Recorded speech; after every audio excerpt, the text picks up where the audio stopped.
இந்த எபிசோடில் நாம விநாயக் வைத்தியநாதன் இயக்கத்தில் இருந்திருக்கிற ரோமியோ படத்தை பற்றி தான் பார்க்க போகிறோம். இந்த படத்தோட கதையை பற்றி பார்த்தோம்னா, நாயகன் விஜய் ஆண்டனி வெளிநாட்டில் வேலை செய்து விட்டு தென்காசிக்கு வராரு.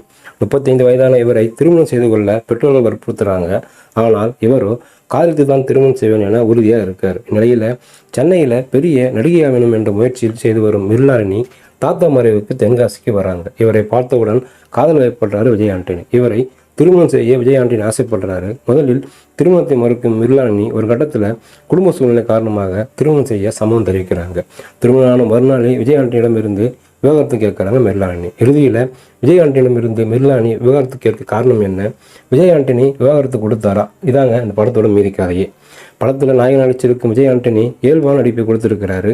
மனைவியை காதலிக்க இவர் எடுக்கும் முயற்சிகள் ரசிகருக்குன்னு சொல்லலாம். குறிப்பாக நடிகராக மாறும் காட்சியில் ரசிக்க வச்சிருக்காரு. நாயகி மிர்லாலினிக்கு நடிக்க அதிக வாய்ப்பு கிடைத்திருக்கு.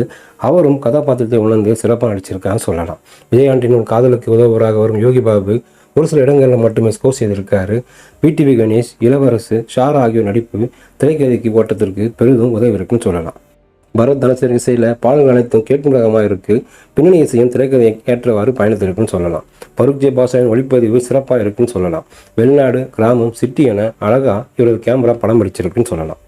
வாலிப வயதில் தன் காதலை தொலைத்த ஒருவர் திருமண வயதில் காதலை தேடுவதை மையமாக வைத்து படத்தை இயக்கியிருக்கிறார் இயக்குனர். ஓரளவிற்கு திரைக்கதை ஒர்க் அவுட் ஆகியிருக்குன்னு சொல்லலாம். இரண்டாம் பாதி திரைக்கதை கொஞ்சம் மெதுவாக செல்லுது. அதே போல் கொஞ்சம் சுவாரஸ்யமான காட்சிகளும் வைத்திருக்கலாம்னு தோணுது.